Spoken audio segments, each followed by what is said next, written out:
This could be a performance art piece.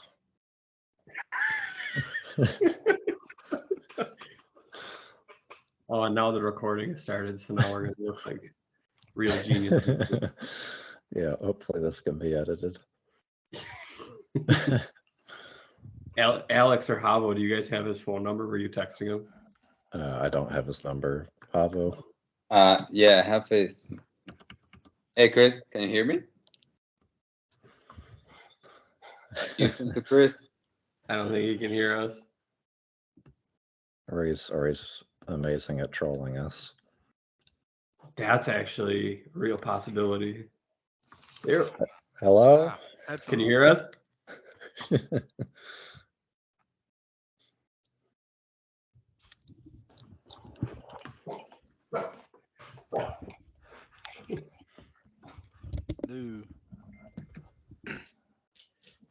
No. Can you hear us now, Chris?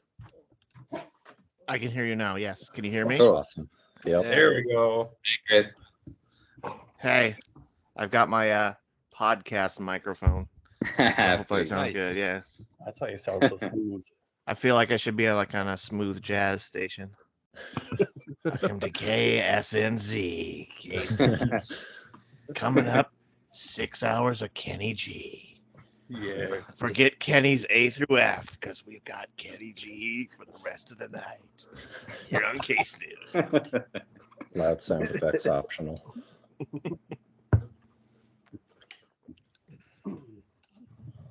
Okay, awesome. Well, now that you have both your podcast microphone and your podcast headphones, Yeah. Cool. Plus your fishing hat. Yeah, do we want to get going or wait a couple more minutes since we're having some issues and people might be still messing with that?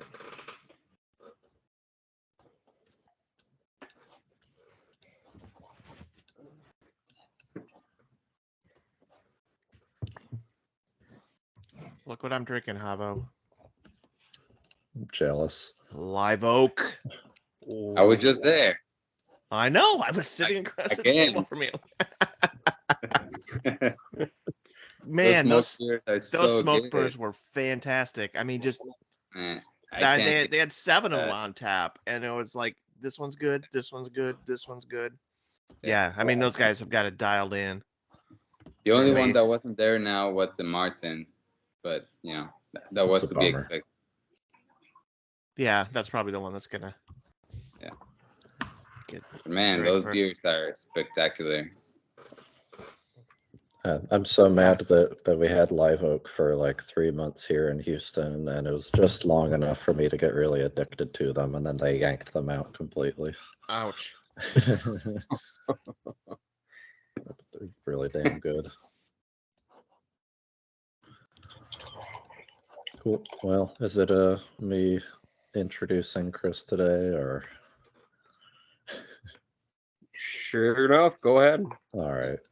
Yeah, unfortunately, the more competent member of leadership couldn't make it tonight, so I guess it's up to me to read tonight's agenda. So even if You're competent. yeah.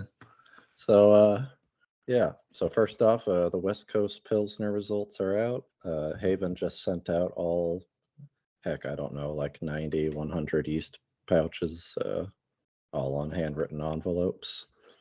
And the oatmeal stout episode, I think, is going to be airing in a week or two. And likewise, the West Coast Pilsner podcast entries should be ready to be sent in a few weeks. And kind of relating to that, for the Brew Club Experiment series, if you're not aware, on the Discord channel, we've been talking about doing a kind of a group experiment where people are going to take the Nova Lager and the Diamond Lager and compare those. Don't know if I'm allowed to speak on this, but I guess I will, unless someone interrupts me. But we're hoping to get that posted on the upcoming website, where we'll probably be doing a little bit of a knockoff of Marshall's with that giant group experiment. And next week, also on the Discord channel, we're hoping to do the Brew Club Trivia Night for the 3rd time. Just like last time, make sure you log on to Discord. Shit talking on the voice chat, completely optional. And the winner will be getting themselves a Lalamond Yeast. And after that, yeah, and next month, we're going to have Brian Perky back on to talk about how that group experiment is going and everybody's impressions of using Nova Lager, and then also giving a presentation on dry lager yeast in general. So that'll be pretty exciting. And speaking of guests, we've got Chris Colby. I think he used to journal about both beer and wine, but I guess maybe that wine knowledge has now been replaced by poisonous plant knowledge. So Yes. welcome. Should I go? Yeah, Yeah. why not? All right. Well, thanks for inviting me. I always love talking to homebrewers, especially when I'm not talking to them about fucking hard seltzer. I'm gonna start tonight with talking about reiterated mashing, and then I can go into the other topics that you guys are interested. But I think Sounds there's awesome. a lot to go in reiterated mashing, and I don't have like a PowerPoint for this, but if you're interested afterwards, you can email me and I'll send you the notes that I have. This covers everything I'm going to say tonight, and there's some extraneous details thrown in there. Awesome. And so my email is Colby Brew, COLBY all lowercase, at mac.com, MAC.com. And I'm also on Beer and Gardening Journal. There's a whole series on this, what I'm going to say, but this is a newer, sort of updated version of that. Okay, so the basic idea behind reiterated mashing is to make a very high gravity but low color wort, and make that at a high extract efficiency. Like, don't waste any grain. And the beer you make from this, it can be at least 9.5% ABV, which is strong, but not, you've had stronger beers, but at least that, but very light colored, like a Pilsner. Like, if you hand it to someone, there's no way they're going to guess that it's a 9.5, or more. You can get up to like 14% depending on what you do. But very light colored beer, but also very, very strong. And you do this by mashing twice, sequentially, actually. The first mash, you mix crushed malted grains and hot water like you always do, and you run off some wort, and this is actually your brewing liquor for your main mash. Okay, so and the brewing liquor includes the strike water, that you use to mash in with, and your water for sparging. So essentially, the second mash forward, you're making beer like you normally do, except you've replaced water with wort. Okay, and in the second mash, you mix your crushed malted grains with the wort from the first mash, and so at least theoretically, you can get up to double the gravity that you normally would if you use the same procedure. Spoiler alert, you can't, but you can get pretty close. The laws of physics and chemistry conspire against you at some point, but you can get pretty close. Okay, and an excellent question to ask at this point is, why the hell would I go through all that? Because it's a long brew day. It's a long, brutal brew day. And so there's only two reasons you would ever really want to do this. If you want to make something that's high in gravity, low in color, and have a good extract efficiency, all three of those things together, this is something you should do. The second is just like, if you just like a challenge. If you've been brewing for a while and you're like, I'm tired of making, the next iteration of hazy IPA or whatever, or, and I want to try something new, this is a good thing to try. Okay, before we get into how exactly this works, I just want to review how to make a big beer, because there's multiple ways you can make a big, strong beer.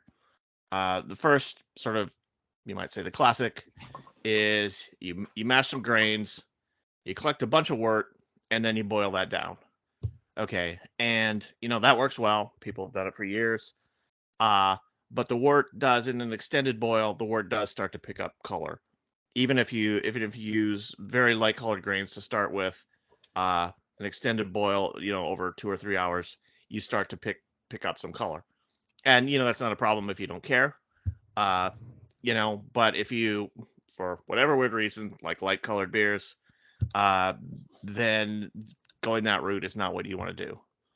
The simplest option would be, mash some grains and collect enough wort for, a 60 to 90 minute boil, and then boil it down, and then at the end dump in some malt extract. Okay, this works well. Malt extract boosts your gravity, but it also adds color, and your wort, the resulting wort, is less fermentable. Okay, extract wort is always darker than all grain wort for the same specific gravity. If you make a pilsner from just pilsner malt and a pilsner from pilsner malt extract, the malt extract is going to be noticeably darker because they've concentrated the wort. They've already boiled it once, and then you make a beer and you boil it again. And it's also, extract wort is always less fermentable than all grain wort. And when you're talking about a big beer already, you're going to want it to ferment down to a reasonable level, so it's not just like sickeningly sweet. So that option works, but you know what the result is going to be.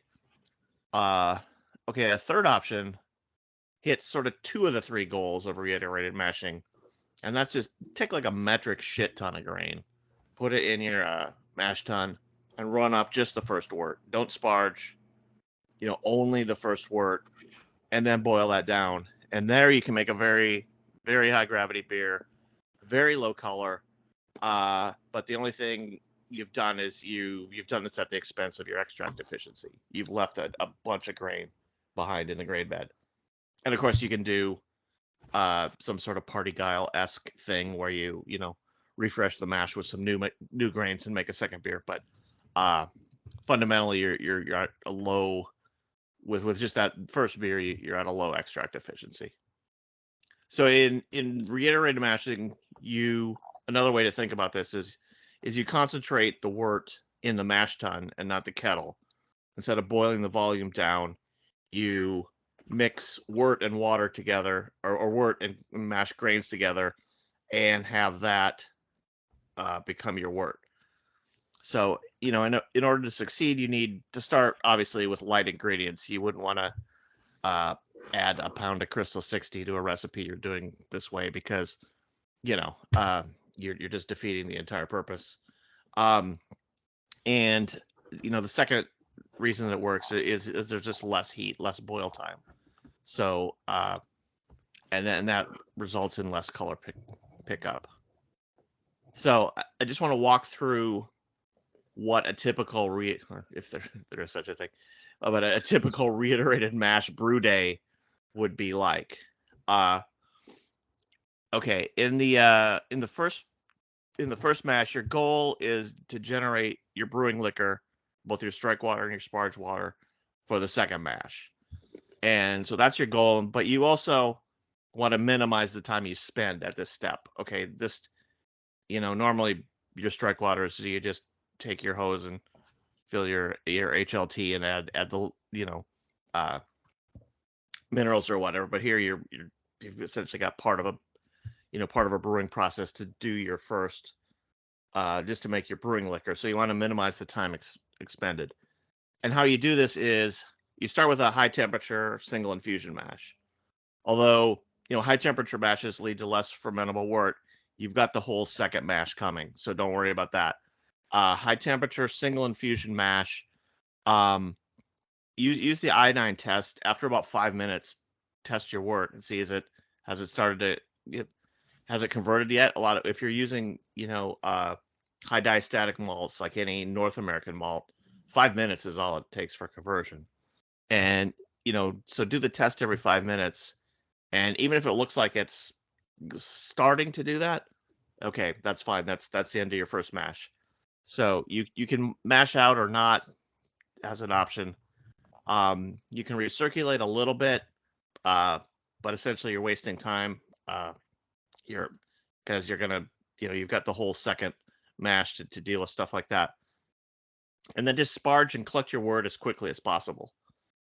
I mean, part of reiterated mashing is getting a high extract efficiency. And normally, they tell you sparge slowly to do that, over 90 minutes or something like that.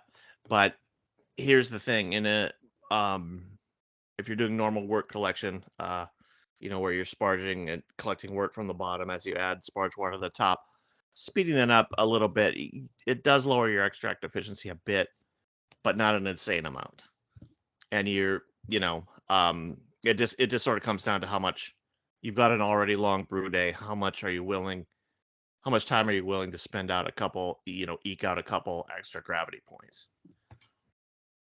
Okay, so your yield after the first mat for a 5-gallon batch, you should yield about 6.5 to 7 gallons of wort at a specific gravity of around 1040. If you sparged the grain bed to completion, that's roughly the specific gravity you should be at.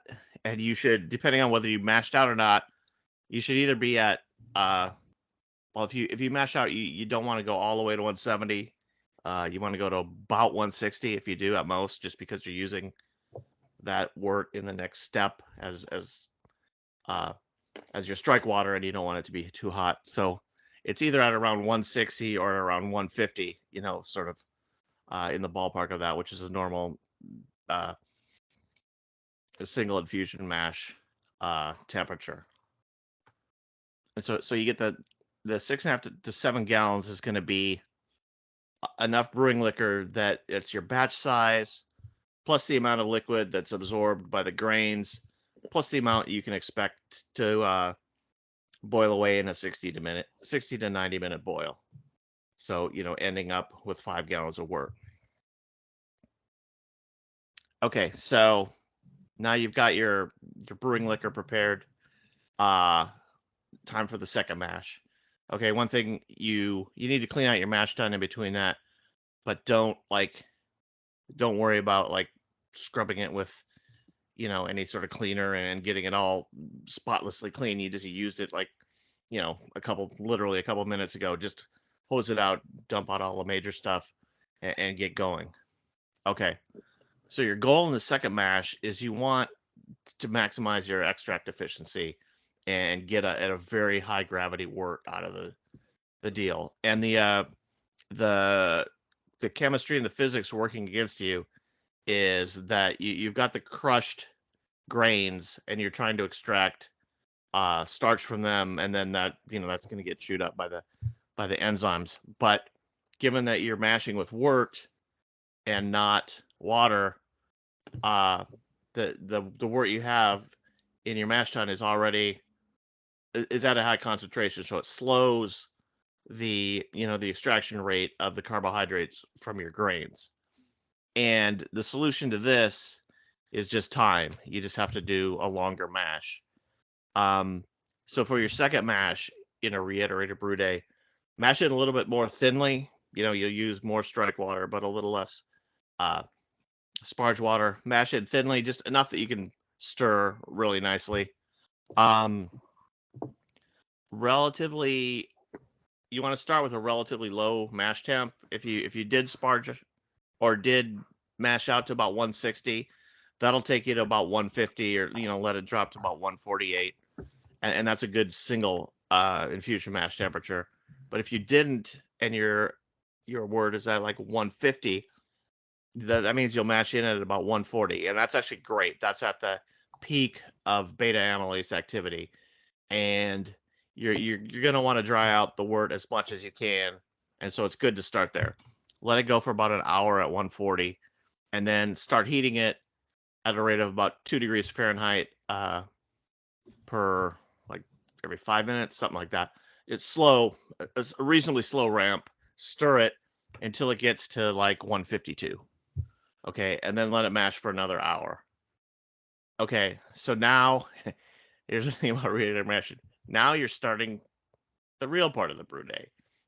You're into the long slog. What you need to do is at that point recirculate a little bit, not a ton, and just take a sample and take the specific gravity of it. Okay, it really helps if you have a refractometer, because you don't want to, if you're taking uh, hydrometer readings, you've got to take a relatively large volume of liquid and either add that back or dispose of it. But refractometer really helps. So take a refractometer reading, then let the mash go another 10 minutes and take another. You'll see that it's climbed a little bit. Okay, normally on a normal mash with just water and mashed grains, that stops after a very short amount of time. I'm not sure exactly, but you level out. But in reiterated mashing, it's slow. It's very slow. and what happens is eventually you know hypothetically you'd want to wait until the reading is the same, like you've extracted all you can from the grains. But what happens is you get bored. You spend 3 or 4 hours mashing and you're like, you know what, fuck this, I'm done. And that's fine, because it's just like, but by that time you will be close to your sort of maximum that you can get, and you just have to decide how much of a perfectionist you want to be. Like if I had a mash tun that had like a heating loop, I would set it out and just let it go like overnight or something. That would be a good idea, but I don't have that. So anyway, you sample, you'll see the specific gravity climb every time you sample it, and you just have to decide when the rate of the climb is such that you're not interested in pursuing that anymore. Okay, and then at this point, you're basically just gonna brew like you normally do. You want to recirculate, get some clarity in the wort. Then you sparge with your remaining brewing liquor, from the first mash. And when you're done with that, let that completely drain all the way through. Don't leave wort that you made behind in your mash tun, and just let that go all the way through. And at this point, what you should have is, if you're making a 5-gallon batch, you should have a yield of about 6 to 6.5 gallons of pre-boil wort. And depending on how long you spent in the second mash, the specific gravity can be up to 1080. Okay. And 1080, I realize, isn't like, astoundingly high, but this is before the boil. And this is also, you haven't used malt extract, you haven't done any of that. So if you did 6.5, if you collected 6.5 gallons and it's somewhere close to 1080, that's going to boil down to 1.104, and that's going to ferment down to about a 10% ABV beer. If you've got 6 gallons at sort of closing in on 1080, that's going to boil down to 5 gallons at a specific gravity of 1.096, which will ferment down to a 9.5% ABV beer. Okay, so both of those are, not the highest gravity beer ever, but then again, 9.5 and 10 isn't, it's nothing to sneeze at. And then also, if you look at these, if you've brewed them well, they're like straw colored. It's like a Pilsner, but it's very, very strong. And I skipped one thing. In the first mash, you should add enough calcium like you would ordinarily do in for any beer, just of course. In the second mash, add that same amount of calcium again to your water, because whatever calcium drove the pH down in the first mash, that's gone now, and you still need the pH to be in a reasonable range there. Although, I mean, it's a little flaky because your wort is is going to be at the pH it's going to be at, but you want to add a little calcium because A, adding a little more is not going to hurt anything, and B, you don't want the pH to climb up in the absence of having the calcium. So that, in a nutshell, is reiterated mashing. And if you're wondering about, well, are there options to it? Are there different? Yeah, there's oodles of ways that you can take this and change it. One of them, like I mentioned earlier, if you just collect the first wort from a mash and boil it down, that already leads to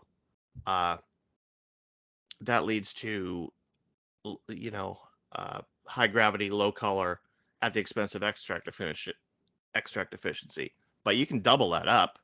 You can do 2 mashes of only first wort, and then you'd have even higher, an even higher specific gravity, but still the same color essentially, or very close to it, and all you sacrificed is some grain.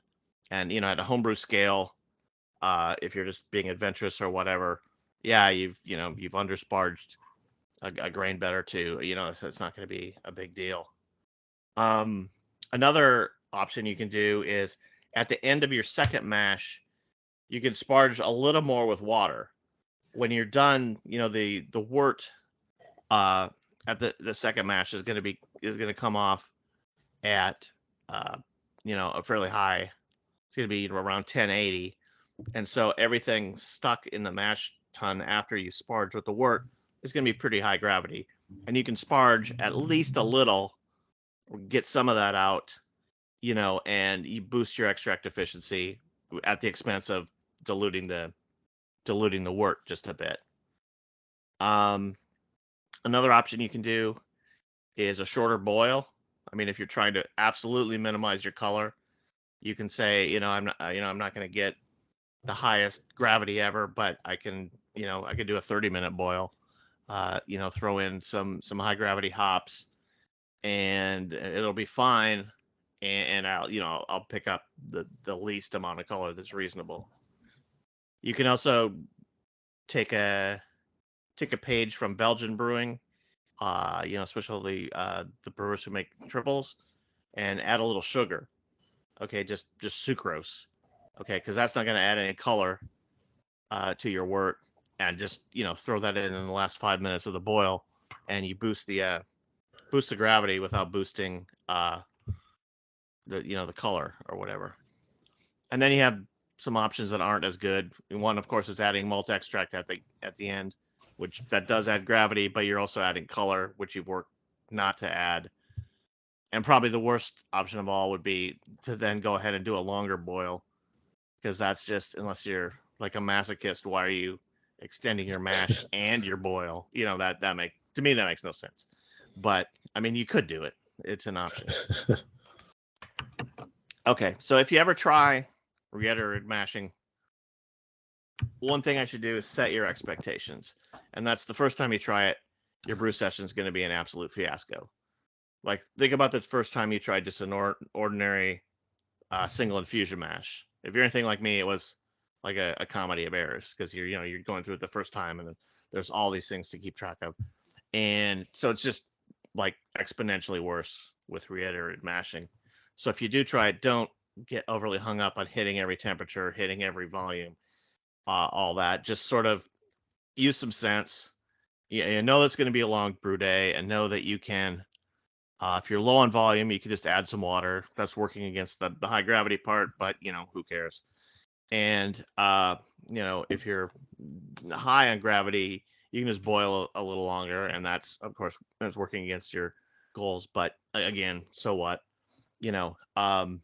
If you take really good notes, though, by your second brew day, you can have it. You've gone from just being in the ballpark to like being in the infield, and then you can start refining it from there. I have done one brew day where I went one more turn of the crank, went for a third. I took the super concentrated wort and used that as my brewing liquor for the next one, and that was, just don't do that.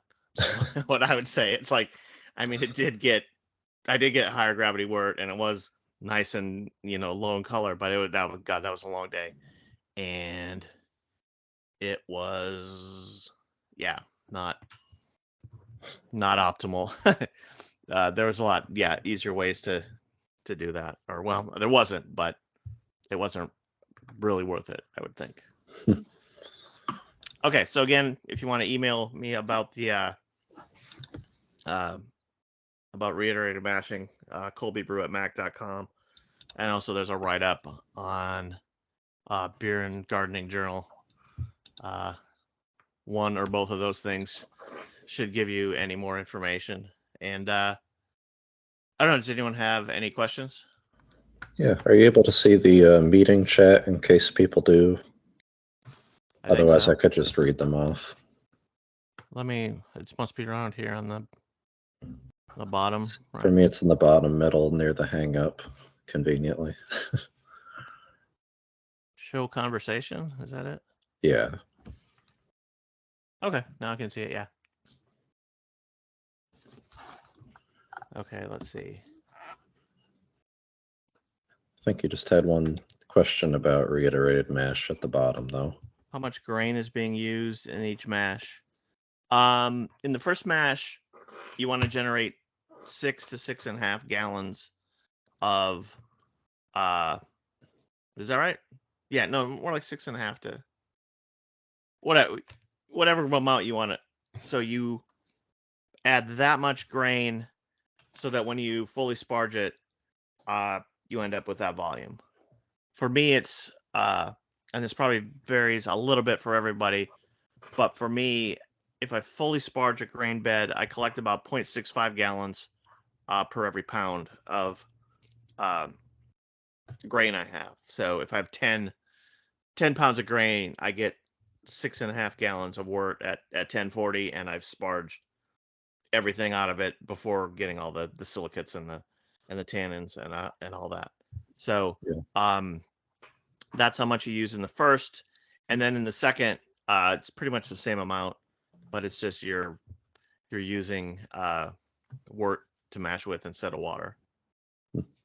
So you're getting a lighter color using this method. Are you getting a flavor impact as well? Not I know really. they're already. I realize they're already such pale beers are to begin with, but yeah, there's not like a couple of the first times I did it, I was thinking, well, I'm not only doubling up on the carbohydrates, but I'm doubling up on the tannins. I'm doubling up on the proteins, and I was sort of worried that, but none of that really materialized. The beer comes out.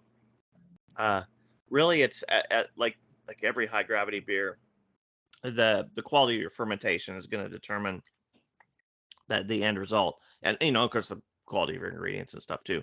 But right. yeah, I haven't noticed any weird off flavors or off characteristics associated with this method. It yields clear beer. If you let it chill as you normally do, and let chill haze if there's any dropout, and if you find the beer, I basically just use Irish moss in the kettle, and that's all you need, or it's all I need. Other people use less Irish moss or Whirlflock or whatever, and then they'll do Fish bladder, an additional finding in the fermenter, and whatever works. But yeah, I haven't really noticed any weird flavors associated with it.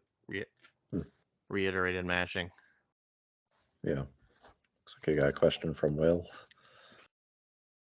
Yeah, if I was brewing an imperial stout with this method, blah blah blah. I wouldn't brew an imperial stout with this method. That's just there's no reason for that. Yeah, I would go with. I can't even. Let me see if I can read the whole question. How would you split your grain bill base malts? Blah blah blah.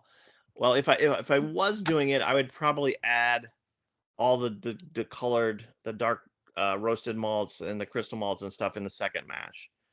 But like I said, this is too much work for just that. And for an imperial stout, you wouldn't be accomplishing anything by doing a reiterated mash. I'm trying to think if there would even be a single benefit to doing that.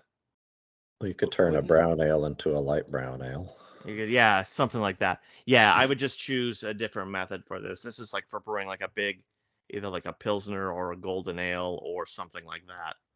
Yeah. Are there styles that you tend to exclusively brew using reiterated mashing? Like Belgian triple makes a lot of sense, but wasn't sure about others. I've just sort of brewed. I've always just brewed sort of a beer based on the method, not shooting for any style. So just I've either brewed it with like all Pilsner malt in both mashes, like no specialty grains, or I've brewed it with all Pilsner malt in the second mash, but in the first, like maybe 40% flaked maize or something like that. So it makes super light. And also when I was worried about protein content, I was convinced that maybe the first mash should have some corn in it to lower the protein content. But yeah, so I really when I use the method, which is very, very infrequently because it's a very, very long brew day, it's just the lightest colored malts I can get. The light colored adjuncts if I use adjuncts. And one thing I haven't done is done the triple thing and just added sugar at the end. I mean that's smart, but Makes there's a lot of also sense. trying to run a good fermentation, and I like to run a really ordered, solid fermentation. So Yeah. Is this a way for somebody to save on mash tun space then? I think somebody kind of had a comment about that. oh yeah, that would be a bit. Yeah, if your mash tun space was limited, I guess doing that this way would be something. Hey, can you give me 1 minute? I need to run to the restroom. Sounds good. I'm at that age where when you gotta go, you gotta go.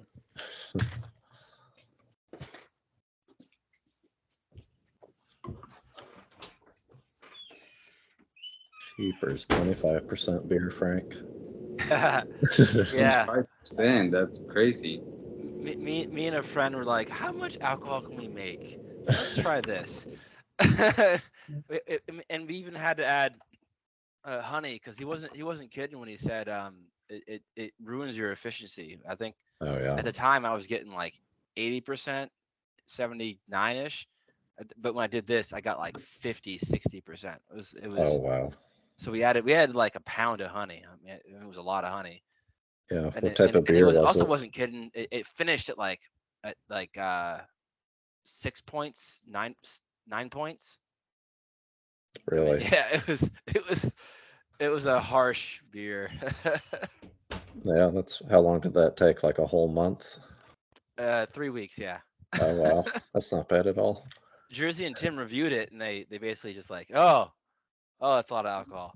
Tastes like vodka. Yeah. It's better now though. It's like 4 years old now, so it's pretty good now. I understand why you didn't go through all of it yet. That would be an experience. Yeah. That'd be a lot of work. Oh yeah. It was a long brew day. It was like because we didn't even think about doing the, like you said, the 5-10 minutes for the first iteration, and then we did like an hour both iterations.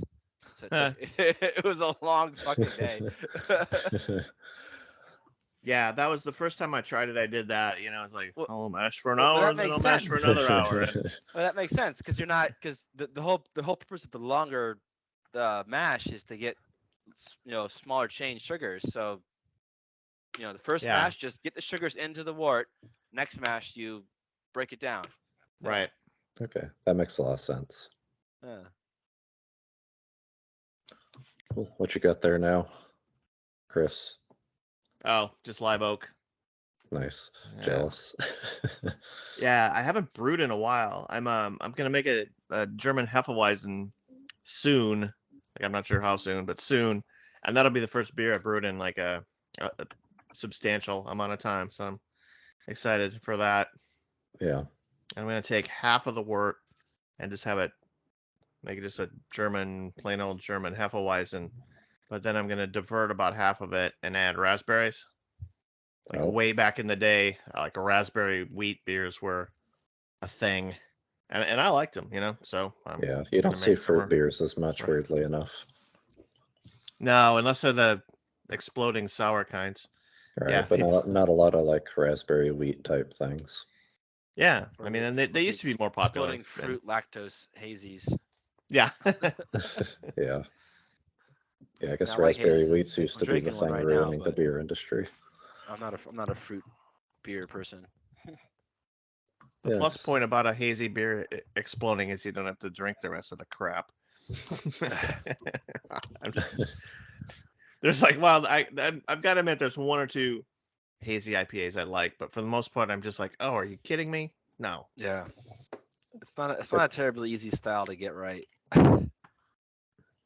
yeah. I would say it's a fundamentally bad style, and if you get it right, you've done so by some weird See, quirk. I like hazies, but I don't like. I remember brute IPAs. That was the same argument I made for brute IPAs. It was like I found one I liked. It was just like, the rest are not great. Yeah, gypsum is your friend when brewing an IPA. Brute. If you get a lot of calcium sulfate into the mash, that's generally going to help you do to a point. It's going to help make the hops better, the hop expression. That was a problem with me for a long time. I'd brew beers and just pour in the hops, and it was like, yeah, it's bitter and it just doesn't have, I would taste like a Stone IPA or a Racer 5 or a what was the Dogfish had 60 Minute or something, and I was just like, there's something about these that I'm not getting in my homebrews, and That makes it pop. I Yeah. finally read some homebrewers who are doing very well at IPAs, and we're like, yeah, add gypsum. I was like, oh, okay, cool. Yeah. I think hazies are starting to use more gypsum too lately. But There's one who makes electric jellyfish. That one I'm not so terribly. yeah, I'm not sure who that is. Pine House. Pine House, that's right. It's an Austin brewery. Oh. How's your beer for basic brewing going? How's the what? How's your beer for basic brewing? I haven't even started it. I'm gonna start it soon. I was just telling these guys, Still I'm the homebrew making stuff? a wheat and a raspberry wheat. Yeah, James is always we've done a series of like recipe formulation shows with him. Like, what would you put in this? And he's like, I'm gonna brew this, and then like next week he's like, it's in the fermenter.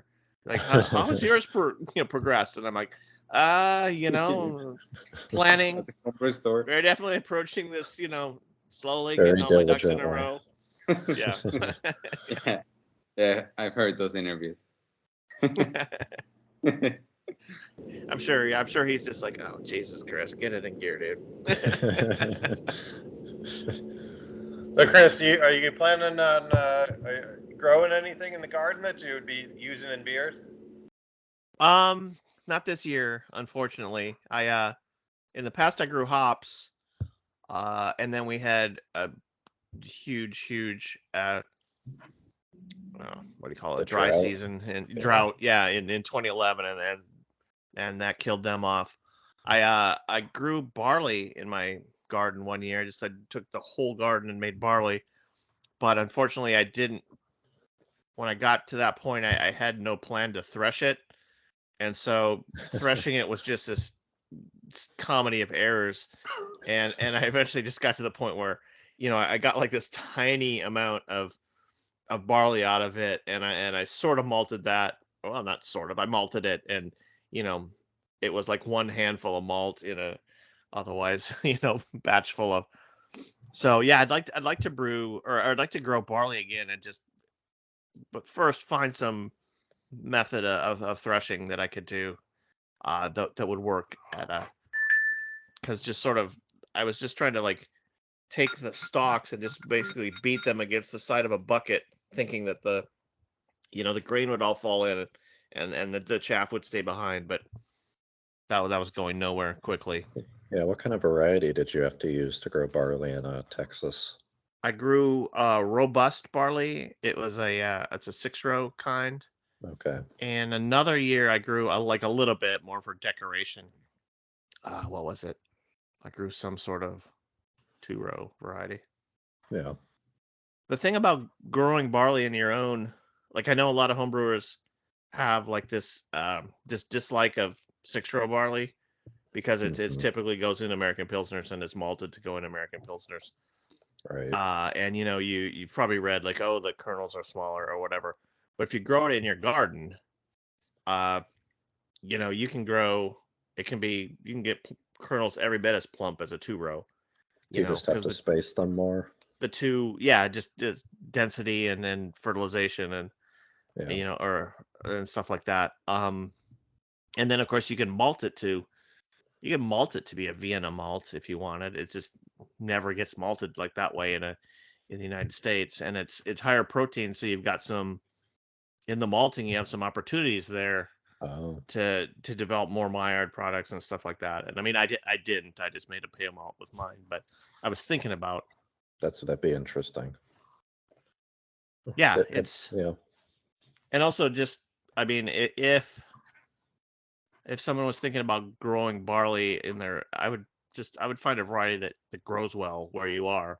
Start there. Don't worry about this being the best brewing variety ever, because you can plant that, but if it doesn't grow in your area, then you've just wasted your time. Have you tried growing those Neo Mexicanos hops? No, I haven't. Those are interesting. Really, I had really tough luck growing them in regular varieties in Texas, but those ones really like the latitude that we're at and the heat and everything. When I was growing, I grew a bunch of different things. I had like Cascade, Centennial, Galena, and then I had a bunch of the sort of English and German noble hops and stuff like that. And the Cascades grew amazingly. Cascades and Centennial and Galena were all really like great, robust plants. The European like hoity-toity hops just sort of like did not deal with Texas. And then I was trying to figure out, even though they grew well, they turned out really grassy. And apparently that's a thing that hops do when they're grown at high temperature. Oh. And one thing I was trying to do is, because you can cut back hops during the growing season, and they'll delay their I've done that myself. I was thinking of, can I cut back hops late enough in the Texas growing season that it's like September or October or even early November that they finally start producing cones. And before I got to test that, that's the year that all my plants died. Well, I can say firsthand it at least seems to work pretty well, because I tend to cut mine back for 2 or 3 months here before letting them go crazy, and nice. Harvesting when it actually gets cool. When do you harvest? Like November or so, if I can help it. Wow, nice. It's still pretty hot, but it's at least it's not like September. Yeah, that's cool. I'm glad to hear that works, because I'd always wondered about that. Yeah, they're pretty weird though, those varieties. But looks like we have a hand raised from Daniel. Yeah, I just bought a new stainless steel mash tun, and I just planned on cleaning it with PBW and going on with my brewing. And then last week we got an email from More Beer, a newsletter saying how important pacifying stainless steel is, and went on and on and on. I thought we're past that and we're not doing that anymore. Did some searching and couldn't find really much in the last 8 years. Everybody said it's not really necessary. What is your view on that? Yeah, I've never bothered to do that. I don't know if I'm suffering some horrible consequences. I don't know what they are. Did John Palmer write that? Because he's a metallurgist and he's. I was going to look it up. I was trying to find it and I couldn't find the email. I think I deleted it, and I'm trying to go through the trash and trying to find where it was. But I don't know who the author was or how much. I knew from last time that you're, a scientist. So I was asking your more scientist opinion on it.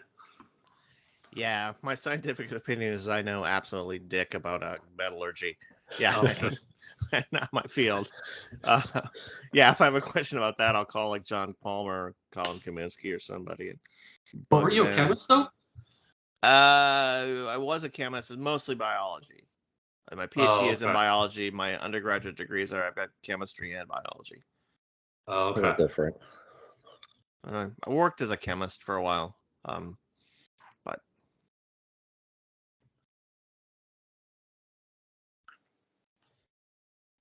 Well, looking like we're getting some comments about that, though. Maybe from people who know something. yeah, I'd like to learn more. I mean, I just have never bothered to do it. One response I heard, which kind of makes sense, was professionals do it, or professional brewers do it because they use more caustic or more stronger chemicals with their stainless steel than we do in the homebrew, and so that's why they do it, but we really don't need it on our end.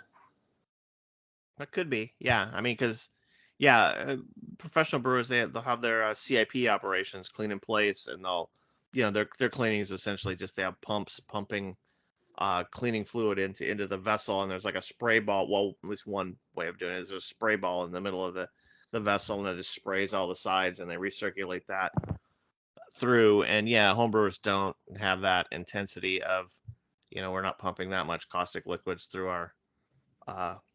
So yeah, maybe we're just not bothering our stainless steel to the point where we need to passivate it. But yeah, I don't know. That's just a good question. Okay.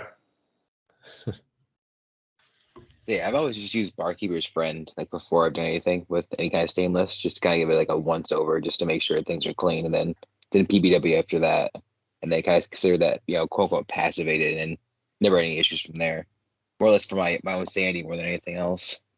That's what the article said, was to use Barkeeper's Friend, and then maybe if it has a lot of oil, start with like a normal dish detergent just to get rid of the oils for the only time you really want to do that, and then use Barkeeper's Friend, and then that was pretty much it. It didn't say PBW after that.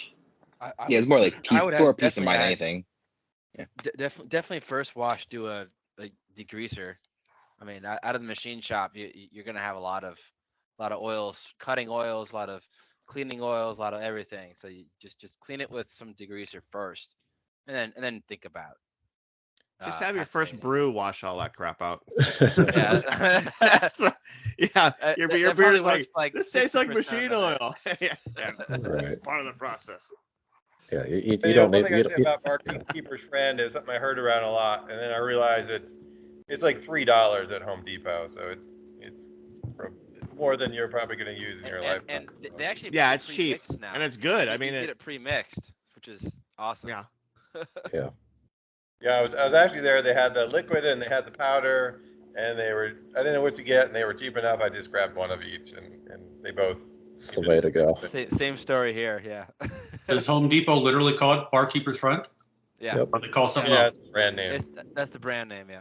Oh, okay. And you don't need a very strong acid to passivate either. And I'm 90% sure Barkeeper's Friend is an acid. I always assumed Star Sand did that for me. To be honest, I don't know. We had so many acids, including the beer itself, in the brewing process. So Right. I think we're okay. I might eat my words though. If somebody in the brew club says they die of rust poisoning later this week. How often do you use Barkeeper's Friend? Like every batch, or Nah. every 5 batches, 10 batches? I'll use it if I until see it's a lot ugly. of scale or something. It's really Once good. It's every really good for few removing scale. years. Yeah. Okay. Yeah, I do like once a year, just kind of keep up from all my cleaning. God, in Bastrop, like you can get scale on something. Like you can have a nice clean glass and just pour a glass of water and then you drink it, and it's like, it's like what is in this water? Yeah, we have real hard water here in Florida, so it's a lot of that. So do I in Southern California. It's real chunky. Chunky style water. Yeah, here Austin's not the best water either. Yeah, No. no, it's like filtered through like a billion feet of limestone or something because it's just carbonate central. It's great for more stouts and porters though. Yeah. Do One you of my- buy your one of my- water? I do. I use I'll look up the latest mineral content in the municipal water and I'll calculate like how much distilled water do I need to bring that down the carbonates down to under 50 parts per million at least if I'm bringing a pale beer. And then so I just dilute everything with distilled water and then add whatever calcium back that I want. Yeah. Well, that makes sense. So you don't get to brew all the time if you have to physically go buy water to start Yeah. a brew day. Well, I haven't been brewing much lately. It's not really anything about that. It's just been a bum hanging around, and I mean I've been gardening and stuff and but it's just been like, I mean I brewed since 1990, and I had a lot of years where I was brewing like a lot, like insane amounts, and now I'm just sort of like, well, I've done that, and I just want to, I want to, like, when I want to brew something and have it turn out well, and then I don't want to think like the next 2 weeks from then I'm like, oh, I gotta brew again. Yeah. Is there anything in your garden currently that you're thinking about incorporating into the kitchen or brewing? Not really. I'm growing for the first time ever a Tropa belladonna, deadly nightshade. So Okay. no on that. I'm also It's brewing. It's not like nettles where you can just boil it to get rid of the poison. No. And I'm growing monk's hood or aconite, which is like, it's not only poisonous, but it's a contact hazard. Like if you touch it, your hands will go numb.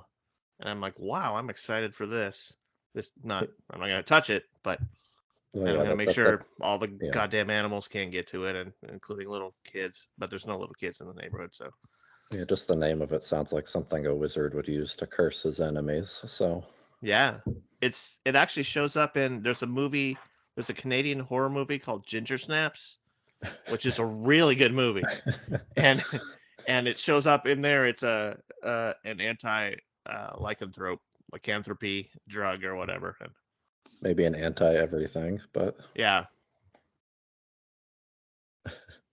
it's nasty, but fucking beautiful flowers. I mean, so, and I don't know, I somehow got in the habit of growing poisonous plants, so I'm branching out in that respect. do you have a squirrel problem that you're trying to permanently deal with? Oh, I've got squirrels all over, and they dig through my garden constantly. I should be dealing it with my wrist rocket, but I don't know. I just I let them, whatever, and I just come and fix it afterwards. Yeah. I got a question about pH. At what points do you measure pH? I measure pH pretty much throughout the brewing process. I'll mash in, let the mash go for about 5 minutes, recirculate a little bit, and drop some mash, and then you hope that after it takes a little while for the mash pH to drop to the proper point, but after like 5 minutes, you should be pretty close to where you're fine. So I do it in the mash, as I do continuous sparging. I do it near the end of the sparge, just the final runnings. I just sort of keep a pH meter going, and I watch for, I don't want the pH to climb up above 5.8 near the end of the thing, and then I'll do a post boil sample because I usually add a little bit of calcium during the boil, and I want the pH to drop from 5.2, 5 whatever, 5 point whatever it was in the mash tun. I want it to drop to 5.0 by the end of the boil. So I'll do a test there. And then I used to take the pH of the finished beer a lot, but these days I found if your wort is 5.0 going into the fermenter, the yeast is going to take care of the rest. I never had a problem with a too high pH if you set it up right in the leading up to fermentation. So those are the points. Well, one thing I don't do is, like, a lot of brewers seem to be hung up on the pH of their sparge water, and here's the thing: it's absolutely fucking irrelevant. Your sparge water, it's water, duh. It has no buffering value whatsoever. Even the worst municipal water is basically completely unbuffered. So whatever the pH is, it's not going to matter, because the second it hits your grain bed, it's going to be the pH of your grain bed. So there's really, and I've read, books on homebrewers who, are otherwise, fairly intelligent and well regarded, and they go on and on about, adding acid to your sparge water, and I'm just like, your local college probably has an introductory chemistry course, and you can learn about acids, bases, and buffers. Or go to your local library. It's a fine place with many, many books. You'll learn ever so much. Yeah. So yeah, I take the pH of wort, and I take the pH of post boil wort, and that's mainly where I do. And you can take the pH of beer, and it's, especially if something just seems off, if the beer doesn't have, the Germans have a word for it. It's like zing. It's not, but it's whatever the German word for zing is. If it just sort of feels lifeless, then maybe take the pH and see if something's gone astray. Because if it climbs too high, the beer just doesn't seem to have a crispness to it. And then if it climbs way too high, you can even get into like a soapy. But I mean, I think you have to screw up pretty badly to get it to that level. But yeah, pH meter, and pH meters are great these days. Oh my god!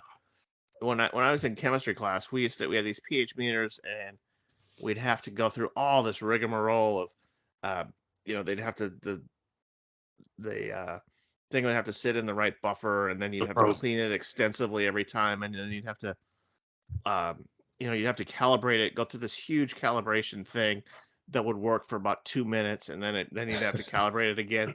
And these days it's just like bloop, and it tells you the pH, and you just sort of half-ass rinse it off, and it's fine.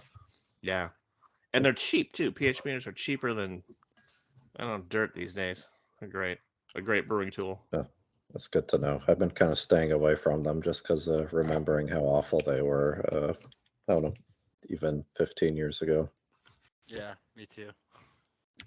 Yeah, I mean, you have to do the 2-point calibration, and with the old, I remember I was using them. I'm old enough that they had the meters and the needles, and not the digital readout like fancy pants brewers these days. The good old analog. Yeah. Are you trying to get your pH for your dark and light beers, pale beers, to all be 5.0 at post boil? That's a good question. Pale beers definitely. Dark beers can drop a little bit below that. Although it's weird. I mean, dark grains themselves are more acidic than pale grains, and that tends to drive the pH down. But if you let it go too low, the beers are lifeless, or at least the expression of the dark malts isn't good.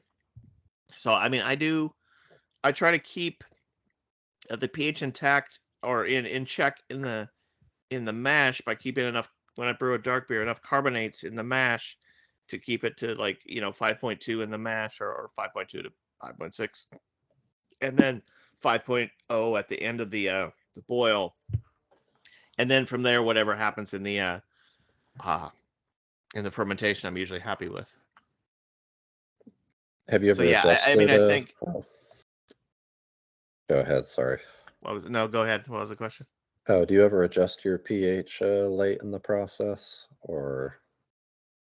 It usually doesn't happen. I mean, if there's an emergency, if something went and I'm just like way off, then yeah, I would go with some phosphoric acid or something. But generally, just getting your water chemistry right during the mash is going to help everything. Throwing a little bit of calcium in during the boil like another 50 parts per million.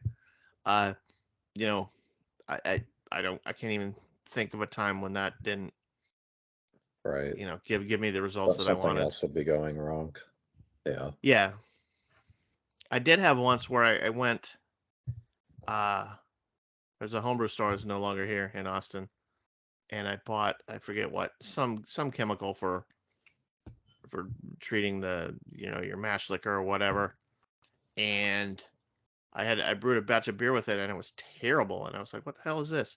And I finally found out that the thing that I bought, which I thought was phosphoric acid, was actually like pH 7 buffer.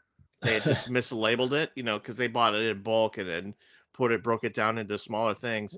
And I went through all my brewing chemicals, and it's like, what the fuck is this? And I smelled it, and it's like, that's not phosphoric acid. And then I took the pH of it, and it was pH 7, and I was like, I know what this is. Oof, that's rough. Yeah, it's like a whole day ruined because, yeah. But And not only that, you don't have phosphoric acid.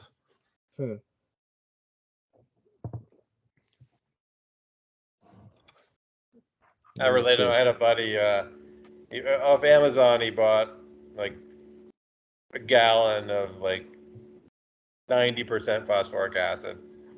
Like it was like maybe a gallon and a half. Like it was at a good price. He was like giving it out.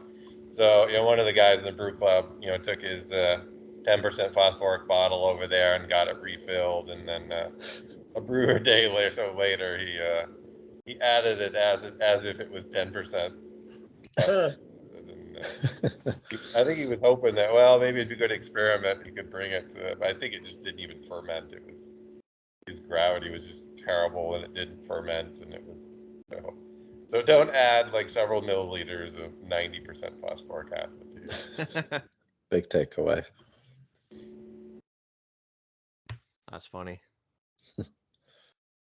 I do remember from way back in the day the story of, and I don't know if this is apocryphal or, I mean, enough people homebrewed it probably happened, but the story of somebody making a 5-gallon batch of beer, and it comes bottling time, and they look on the thing, and they, 3/4 cups of sugar, but for some reason they had 3/4 of cups of salt to their beer, and then of course they got flat salty beer out of it.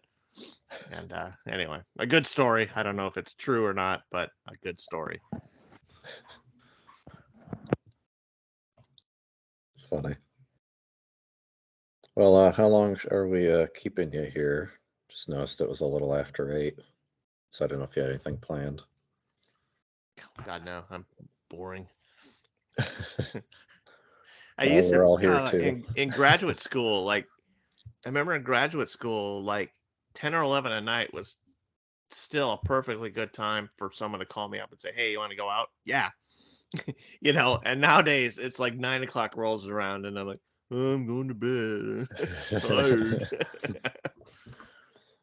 Yeah, by asking if you had something later tonight, I guess I meant, do you have a pillow to get to soon? Yeah. No, I usually my wife lives in Boston now, and so I'm sort of stuck here dealing with our animal farm. And so I usually talk to her via Skype at 9, but that's a ways off. Yeah. Yeah, I heard you've got a couple cats there. Yeah, we made some mistakes. Let's say that. we brought in some pitiful looking outdoor female cats who then crapped out litters full of, and for a while we're a lot better now. We've, cats have an expiration date, and we had a whole bunch of cats that sadly reached that expiration date, and now we're down to a smaller number, but still into the crazy cat person. But didn't learn your lesson range. fully. Yeah. Nowadays I see a cat outside, I'm like, don't you try that, and don't you look at me that way. You are staying outside, you dumb animal. Do you have any books in the work? I do. I weirdly enough, I had a book on brewing and science that I pitched to the Brewers Association, and they said, yeah, that sounds good. And then I wrote it for them, And then they paid me the advance, and then they said, you know what, we don't want to publish this. And I was like, oh, wait, what? And they said, well, this wasn't what I expected. And I was like, did you read the extended outline I sent you that told you like pretty much exactly what it was going to be? And it's like, yeah, but it just wasn't what we expected. I was like, so whatever. But then they gave me the rights back to it, so I Oh yeah. technically can sell it to somebody else. And also, I'm writing a book on cooking chicken. I'm like, I love grilling and frying and roasting, and so I'm making a chicken cookbook. I tried to pitch that to Page Street, which I published my first 2 books to, and they didn't even respond. So I'm guessing that doesn't interest you. You could always reach out to the Brewers Association and try to get an advance fee, and then Yeah. call it good enough. So you And learned then, actually how to pick a topic of something you actually enjoy. You know, you can go eat chicken instead of drinking seltzers. yeah, that would be good. I'm also like, I've got like a whole pile of sort of half-assed things that I'm doing. Like a friend of mine from Iceland and I are supposedly writing a horror movie script, and that's going slow, but it's like a good idea. Me and another friend are supposedly writing a book on atheism, but again, that's going slow. And then I had this idea like a couple years ago at my book club. This guy recommended the Wheel of Time series. It's like this sword and sorcery, D&D, Lord of the Ringsy shit like that. And I decided to write something like that, only as a comedy, sort of. And I love Terry Pratchett's book, so Nice. obviously heavily influenced by that. But so I have this sort of fantasy novel that I'm working on that's set in sort of something that's basically it's basically Norway, but on a different plane or dimension or whatever. But it's obviously like Norway and Scandinavia, and all sorts of very, very Scandinavian stuff happens, and hopefully to comic effect, but we'll see.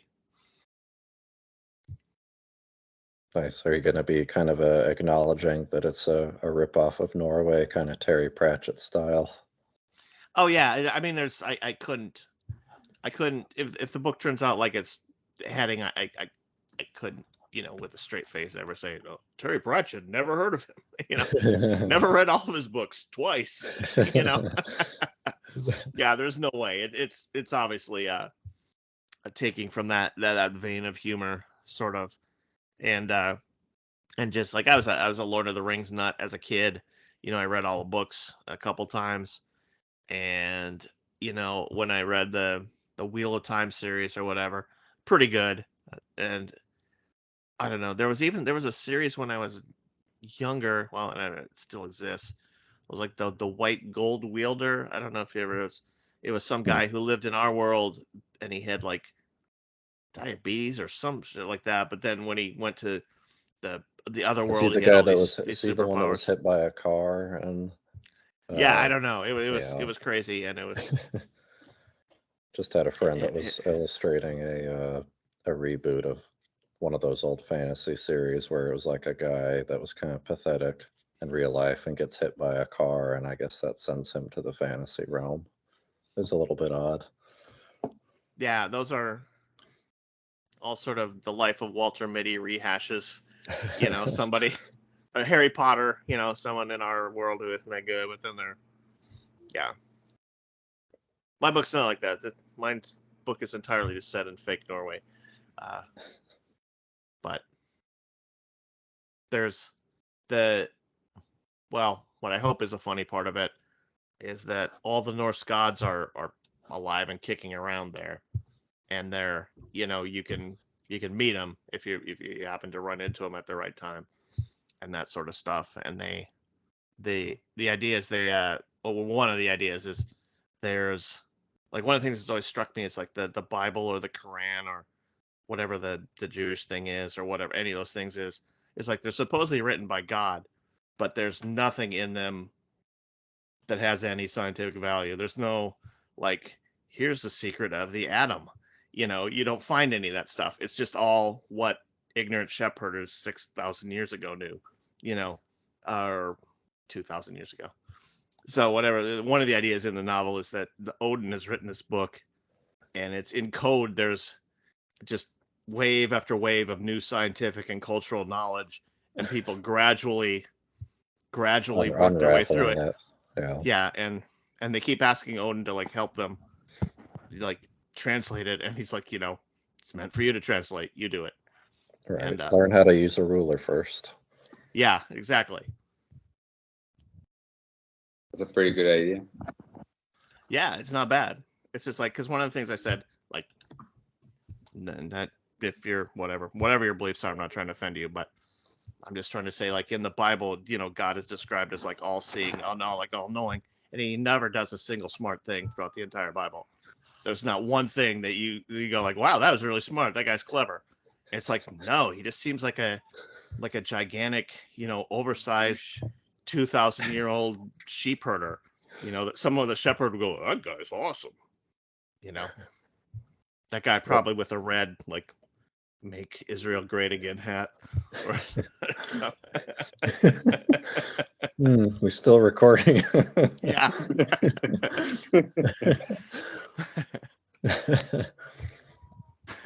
Yeah, whatever.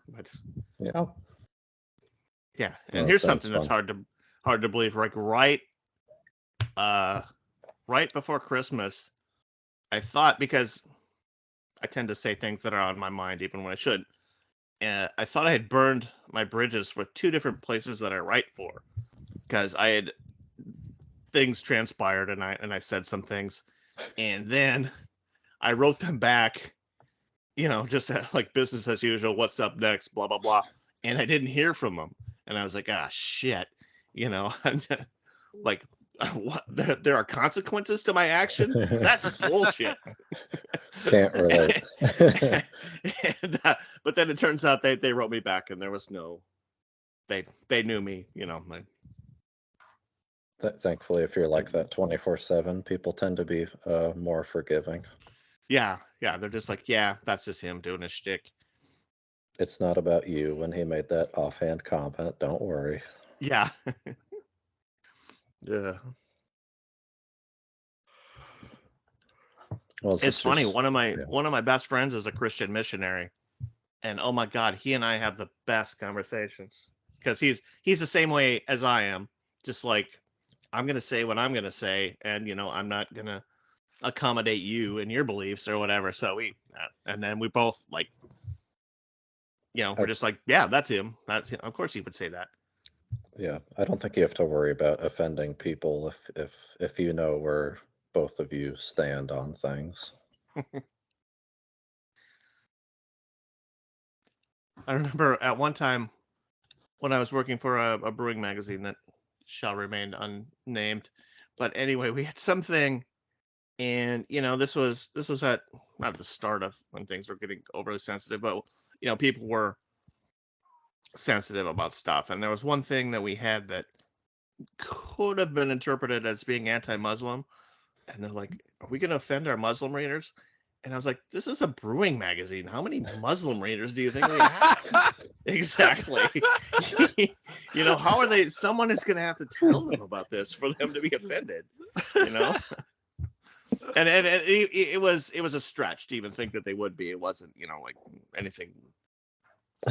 But I was like, yeah, Jesus Christ, so to speak.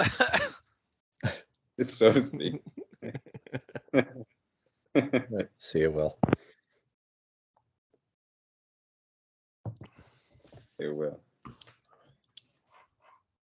All right, guys, I got to split. Hey. Thank you, Chris. Thank you, guys. Thanks for inviting me. I had a great time. Yeah, don't you guys go to the same brew club? Mm-hmm. Yeah, Austin Zealots. That's awesome. Yeah, it's a great club. We got a lot of really good brewers there.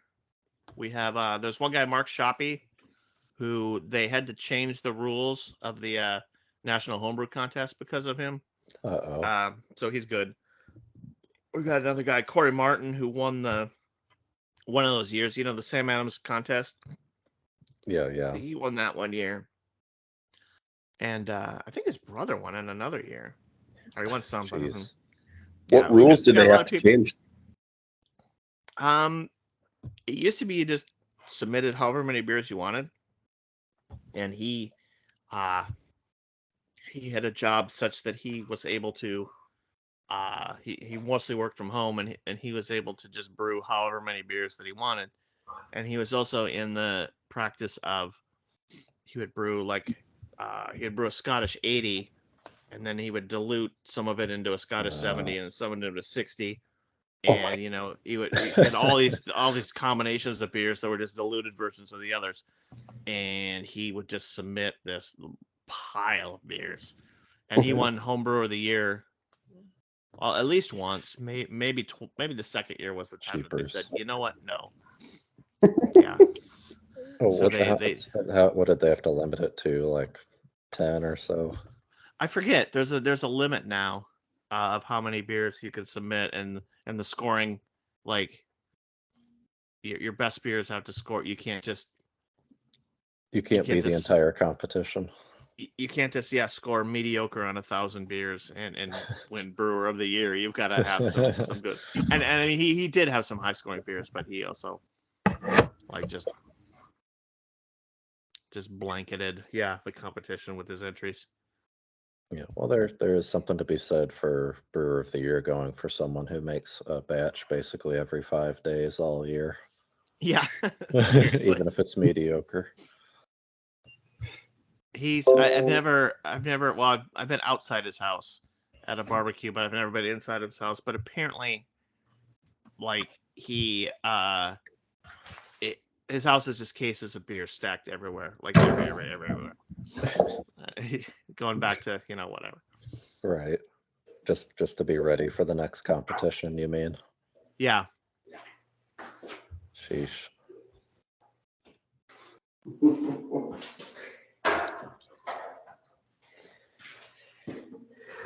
Well, did I miss a good presentation? No. Yeah, I'm afraid we have to delete the recording. Yeah. There was a lot of wrong information, and he taught us how to mash backwards. Yeah. Turning malted grain into unmalted grain, and it's pretty weird. We'll just reverse the recording and it should be good, right? Okay, we can work with that.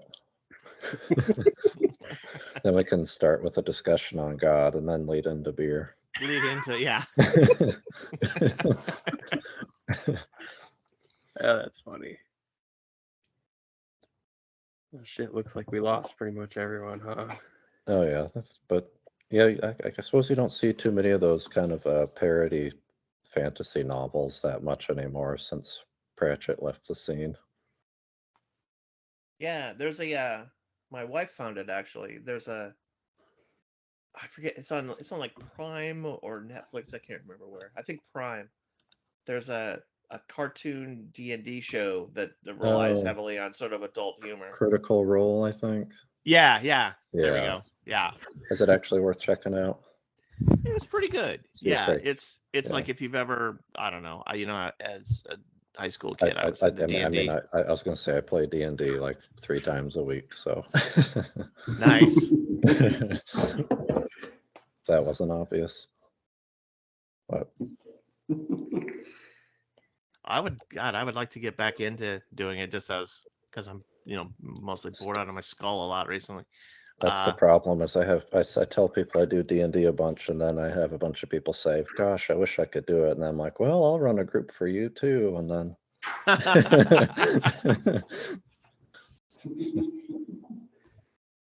it's always I actually something. sort of half-ass designed a D&D world once. And my idea was like, as a biologist, when you look at all the monsters in D&D, some of them are so like fucking unrealistic. Right. Like, oh, so it's this lone monster. There's not like a population of it. There's a single Tarrasque. Yeah. And it's gigantic.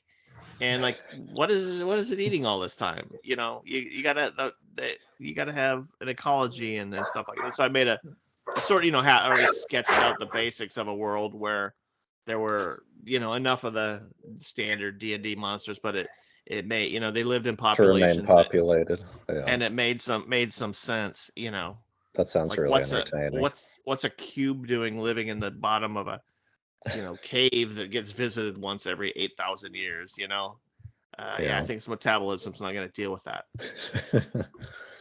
Yeah, ignoring the fact that something like a dragon or whatever is some like 100-foot tall vertebrate. Yeah, I guess. yeah. y- So you essentially, chuck- I used science to squeeze all the fun out of D&D. like with the right group, you squeeze it in. To be fair, that sounds fun.